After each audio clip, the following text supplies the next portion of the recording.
ओम नमः शिवाय। प्रदोष व्रत 2023 भाद्रपद का बुध प्रदोष व्रत।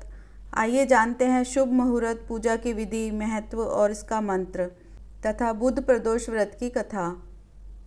हिंदू पंचांग के अनुसार हर मास के कृष्ण और शुक्ल पक्ष की त्रयोदशी तिथि को प्रदोष व्रत रखा जाता है।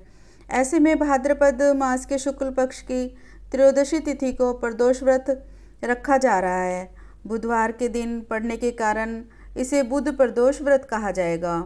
प्रदोष व्रत पर भगवान शिव की विधिवत पूजा करने से शुभ फलों की प्राप्ति होती है। इसके साथ ही व्यक्ति को हर तरह के दुख दर्द से छुटकारा मिल जाता है और सुख समृद्धि की प्राप्ति होती है। आइए जानते हैं बुध प्रदोष व्रत का शुभ मुहूर्त, पूजा की विधि और मंत्र। शुभ मुहूर्त इस प्रकार है। भाद्रपद माह शुक्ल पक्ष की त्रयोदशी तिथि आरंभ होगी 27 सितंबर 2023 को सुबह 1:45 से और भाद्रपद माह शुक्ल पक्ष की त्रयोदशी तिथि रात 10:18 पर समाप्त हो जाएगी। पूजा का शुभ मुहूर्त इस प्रकार है। 27 सितंबर 2023 शाम 6:12 से रात 8:36 तक। बुध प्रदोष व्रत का महत्व जानते हैं। त्रयोदशी अर्थात प्रदोष का व्रत करने वाला मनुष्य सदा सुखी रहता है।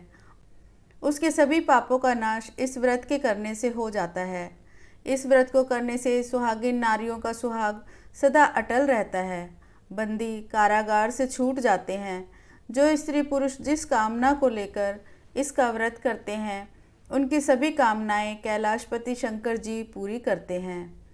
सूत जी कहते हैं, त्रयोदशी व्रत करने वाले को 100 गाय दान करने का फल प्राप्त होता है। इस व्रत को जो विधि विधान और तन मन धन से करता है, उसके सभी दुख दूर हो जाते हैं।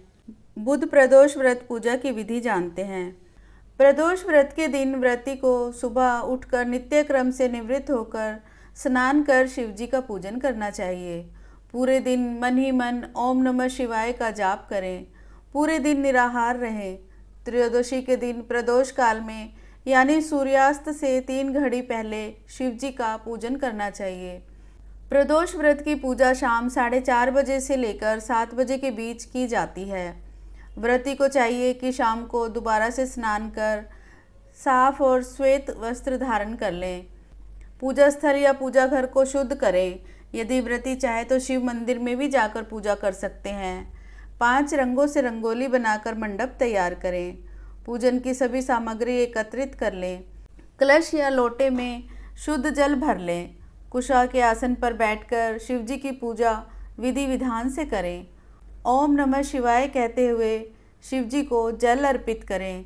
इसके बाद दोनों हाथ जोड़कर शिव जी का ध्यान करें।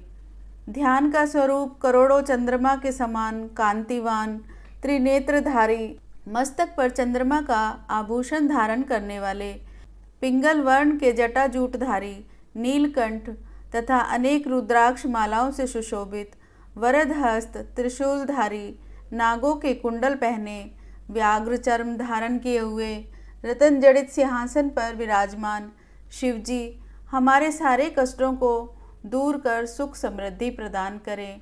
ऐसे उनके स्वरूप का ध्यान करते हुए कामना करें। ध्यान के बाद बुध प्रदोष की कथा सुने और सुनाएं। कथा समाप्ति के बाद हवन सामग्री मिलाकर 11 या 21 या 108 बार ओम ह्रीम क्लीम नमः शिवाय स्वाहा मंत्र से आहुति दें। उसके बाद शिव जी की आरती करें। उपस्थित जनों को आरती दें और सभी को प्रसाद वितरित करें। उसके बाद भोजन करें। भोजन में केवल मीठी सामग्रियों का ही उपयोग करें। आइए बुध प्रदोष कथा आरंभ करते हैं। सूत जी बोले, अब मैं आप लोगों को बुधवार त्रयोदशी व्रत की कथा तथा विधि सुनाता हूँ। इस व्रत के दिन केवल एक ही समय भोजन करें। हरे वस्त्र पहने, हरी वस्तुओं का सेवन करें।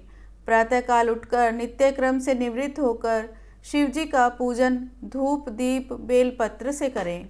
प्राचीन काल की कथा है। एक पुरुष का नया नया विवाह हुआ था। वह गोने के बाद दूसरी बार पत्नी को लिवाने के लिए अपनी ससुराल पहुंचा। और उसने सास से कहा कि बुधवार के दिन ही पत्नी को लेकर अपने नगर को जाएगा। उस पुरुष के सास ससुर ने, साले सालियों ने उसको बहुत समझाया कि बुधवार को पत्नी को विदा कराकर ले जाना शुभ नहीं है, लेकिन वह पुरुष नहीं माना। विवश होकर सास ससुर को अपने जवाई और पुत्री को भारी मन से विदा करना पड़ा। पत्नी और पति दोनों बैलगाड़ी में चले जा रहे थे। एक नगर से बाहर निकलते ही पत्नी को प्यास लगी। पति लोटा लेकर पत्नी के लिए पानी लेने के लिए चला गया। जब वह पानी लेकर लौटा तो उसने देखा कि उसकी पत्नी किसी पराये पुरुष के लाए हुए लोटे से पानी पीकर हंस हंस कर बात कर रही है। वह पराया पुरुष बिल्कुल इसी पुरुष के शक्ल सूरत जैसा ही था। यह देखकर वह पुरुष दूसरे अन्य पुरुष से क्रोध में आग बबूला होकर लड़ाई करने लगा। धीरे धीरे वहाँ काफ़ी भीड़ इकट्ठी हो गई। इतने में एक सिपाही भी आ गया। सिपाही ने स्त्री से पूछा कि सच सच बता, तेरा पति इन दोनों में से कौन है? लेकिन वह स्त्री चुप रही, क्योंकि दोनों पुरुष हम शक्ल थे। बीच राह में पत्नी को इस तरह लुटा देखकर वह पुरुष मन ही मन शंकर भगवान से प्रार्थना करने लगा कि हे भगवान, मुझे और मेरी पत्नी को इस मुसीबत से बचा लो। मैंने बुधवार के दिन अपनी पत्नी को विदा कराकर जो अपराध किया है उसके लिए मुझे क्षमा करो। भविष्य में मुझसे ऐसी गलती कभी नहीं होगी। श्री शंकर भगवान उस पुरुष की प्रार्थना से द्रवित हो गए और उसी क्षण वह एक जो अन्य पुरुष था वो कहीं अंतर्ध्यान हो गया। वह पुरुष अपनी पत्नी के साथ सकुशल अपने नगर को पहुंच गया। इसके बाद से दोनों पति पत्नी नियम पूर्वक बुधवार प्रदोष व्रत करने लगे। बोलो उमापति शंकर भगवान की जय।